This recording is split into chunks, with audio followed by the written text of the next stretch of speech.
लेकिन आज मैं आपको बताना चाहूंगा कि क्रिसमस कैसे मनाया जाना चाहिए, या जब प्रभु यीशु मसीह का जन्म आज से 2024 साल पहले हुआ, तो यीशु मसीह के जन्म के समय यीशु मसीह के जन्म उत्सव को लोगों ने कैसे सेलिब्रेट किया, लोगों ने कैसे मनाया। और आज बाइबल से ही हम उसका 38 पद पढ़ेंगे तो आप पाएंगे यूसुफ और मरियम के बारे में। यीशु मसीह के जन्म को यूसुफ और मरियम ने कैसे मनाया। यूसुफ के बारे में आपको पता है, हम डिटेल से स्टोरी नहीं बताएंगे। वो यीशु मसीह की माँ थी, एक कुंवारी स्त्री थी, उसके गर्भ में यीशु मसीह ने देह धारण किया। और यूसुफ जिसकी मंगनी मरियम के साथ हुई थी, यानी कि यीशु मसीह का संसारिक पिता। तो ये मरियम और यूसुफ जब यीशु मसीह का जन्म हुआ तो उन्होंने इस उत्साह को, इस उत्सव को कैसे मनाया। लूका 1:38 में लिखा है, आप पढ़ेंगे, इन दोनों ने अपने जीवन को समर्पित किया परमेश्वर के इस महान योजना और कार्य को पूरा होने के लिए। है ना। मरियम जो है वो फरिश्ते से कहती है कि जैसा परमेश्वर चाहता है वैसे ही मेरे साथ हो। क्यों? क्योंकि स्वर्गदूत आकर एक खुशखबरी दिया था कि हे मरियम सलाम तुझको, तू गर्भवती होगी और एक पुत्र जनेगी और उसका नाम यीशु रखना। और मरियम डर गई, मरियम घबरा गई, ये कैसे हो सकता है, मेरी तो अभी शादी नहीं हुई है, मैं तो किसी पुरुष को जानती तक नहीं हूँ, मैं कैसे माँ बन सकती हूँ। वो डर गई, घबरा गई, बेचैन हो गई कि मेरी बदनामी होगी।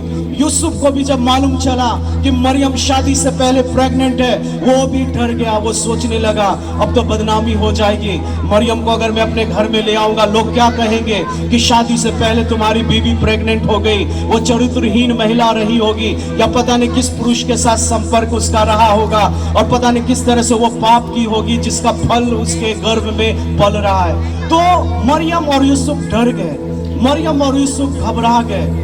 लेकिन परमेश्वर ने उनके टेंशन को, उनके घबराहट को, उनके शक को दूर किया। फरिश्ता फिर से यूसुफ के पास आया और बोला कि यूसुफ, तुम अपनी पत्नी मरियम को अपने यहाँ लाने से मत डरो, क्योंकि जो उसके गर्भ में है वो पवित्र आत्मा की ओर से है।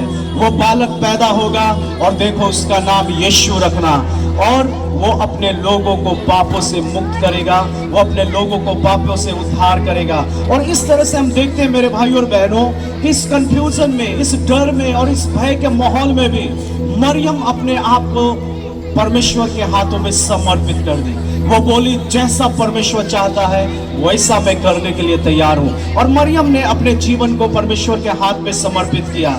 मरियम ने और यूसुफ ने परमेश्वर की आज्ञा को माना। और मरियम और यूसुफ, यानी मरियम जब उस यीशु को जन्म देती है तो दोनों मिलकर प्रभु की स्तुति करती है, प्रभु की महिमा करते हैं। तो क्रिसमस के समय यानी यीशु के जन्म के समय में यूसुफ और मरियम ने कैसे यीशु का जन्मदिन मनाया, उससे हमको और आपको सीख लेने की बात है मेरे भाई और बहनों। अगर आप डरे हुए हो, निराश हो, परेशान हो, ऐसी परिस्थिति में आपके लिए भी खुशखबरी है कि आपके लिए एक उद्धारकर्ता आज के दिन जन्मा है। और यूसुफ और मरियम की तरह हमें भी समर्पण करना चाहिए परमेश्वर के चरणों में, हमें भी उसकी हर आज्ञा माननी चाहिए। और आज के दिन हमको और आपको भी यीशु मसीह की स्तुति और उसकी आराधना और उसकी प्रशंसा करनी चाहिए। दूसरे लोगों से सीखते हैं। जब यीशु मसीह का जन्म हुआ तो वहां पे बहुत से उस शहर में चरवाहे अपने भेड़ और बकरी को चरा रहे थे। वो लोग अपने परिवार से दूर थे, निराश थे, हताश थे, डरे हुए थे, सहमे हुए थे। अचानक स्वर्गदूत आया और उसको संदेश दिया, हे गड़ेड़िए डरो मत, क्योंकि तुम्हारे लिए खुशखबरी है। तुम एक बालक को कपड़े में लिपटा हुआ चरनी में पड़ा पाओगे, और वही उद्धार करता है, वही मुक्ति दाता है। तुम्हें डरने की जरूरत नहीं है, अब तुम्हें परेशान होने की जरूरत नहीं है। और हम देखते हैं मेरे भाई और बहनों, लूका 2 और उसका 8 और 20 पद में पढ़ेंगे तो आप पाएंगे कि जितने गड़ेड़िए थे वो आनंदित हो गए। और जैसे ही उनको यह खुशखबरी मिला, वो अपनी ड्यूटी, अपनी भेड़ बकरी को छोड़कर और वो सीधा यीशु मसीह का दर्शन करने के लिए निकल गए। और अपने मन में उन्होंने निर्णय लिया कि आज और इसी समय मैं जाकर यीशु मसीह का दर्शन करूंगा। और सारे गड़ेड़िए जाकर यीशु मसीह का दर्शन करते हैं और यीशु मसीह की आराधना, स्तुति स्तुति और प्रशंसा करते हैं। तो गड़ेड़ियों के द्वारा हम सीखते हैं कि हमें क्रिसमस कैसे मनाना है। गड़ेड़ियों के द्वारा हम सीखते हैं कि हमें बड़ा दिन यानी यीशु मसीह का जन्म उत्सव कैसे मनाना है। हमको और आपको भी जो नए लोग हैं वो फौरन डिसीजन लेना है कि हमें यीशु का दर्शन करना है, हमें यीशु को जानना है, हमें यीशु मसीह के बारे में समझना है, उसके चरणों में जाकर अपने जीवन को समर्पित करना है और हर एक आज्ञा जो मिला है उसका पालन करना है और यीशु मसीह की महिमा हमारे जीवन से होनी है। अगर हम अब आगे बाइबल को पढ़ेंगे तो 3 ज्योतिषियों का चर्चा हुआ है मत्ती उसका 2 अध्याय में।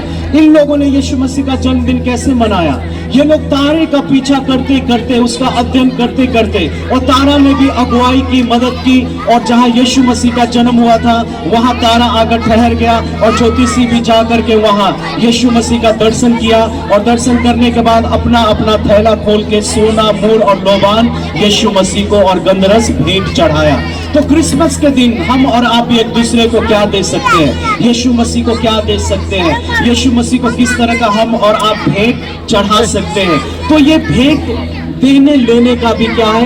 एक अच्छा मौका है। तो हम देखते हैं कि यीशु मसीह का जन्म उत्सव ज्योतिषियों ने, बालक का जन्म हुआ है, वो डर गया कहीं वो मेरा शासन मेरे हाथ से तो नहीं लेगा, वो घबरा गया कहीं मेरा सिंहासन तो वो नहीं ले लेगा और डर के मारे वो बेचैन हो गया। अपने पंडितों को बुलाया, बताओ उस यीशु मसीह का जन्म कहाँ होना चाहिए, और वो डर करके घबरा करके यीशु मसीह को मारने की कोशिश की। उसने यीशु मसीह को मिटाने की कोशिश की। उसने आज्ञा दिया कि इस देश में जितने 2.5 वर्ष से नीचे के बच्चे हैं सबका कत्लेआम कर दिया जाए। क्यों? क्योंकि वो डर गया यीशु से, वो घबरा गया यीशु से, बेचैन हो गया वो यीशु का नाम सुनकर। और इस तरीके से यीशु मसीह के जन्म के समय उसकी परिस्थिति थी। मैं आपको बताना चाहूंगा मेरे भाई और बहनों, आज संसार में बहुत से लोग हैं जो हेरोद के तरह ही यीशु का जन्मदिन मनाते हैं। जैसे ही क्रिसमस आता है वो यीशु मसीह को दबाने की कोशिश करता है, यीशु मसीह के संदेश को दबाने की कोशिश करता है, यीशु मसीह के जीवन की शिक्षा और उपदेश को दबाने की कोशिश करता है। संसार में बहुत से लोग हैं जिन्हें यीशु मसीह पसंद नहीं है।